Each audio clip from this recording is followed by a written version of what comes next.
Diagonalisation takes everything from the last two chapters, eigenvalues and eigenvectors, and assembles them into one clean factorisation. We write this as A equals P times D times P inverse. Here, D is a simple diagonal matrix holding the eigenvalues, and P is a matrix built from the corresponding eigenvectors placed as columns. The single most important discipline here is pairing.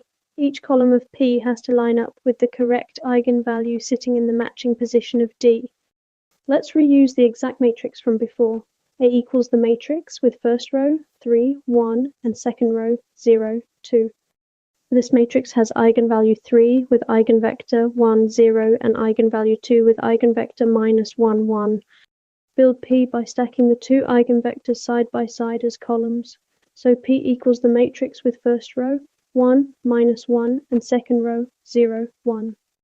Build D by placing the matching eigenvalues on the diagonal in the same order as the columns of P.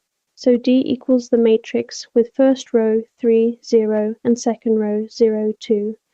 Computing the inverse of P gives us P inverse equals the matrix with first row 1, 1 and second row 0, 1.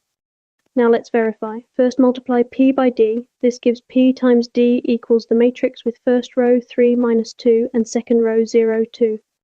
Next, multiply that result by P inverse. Carrying out this multiplication gives the matrix with first row 3, 1 and second row 0, 2. This is exactly the matrix we started with A, so the factorisation P times D times P inverse is confirmed correct. Like and follow for more math tutorials, one idea at a time, nothing rushed.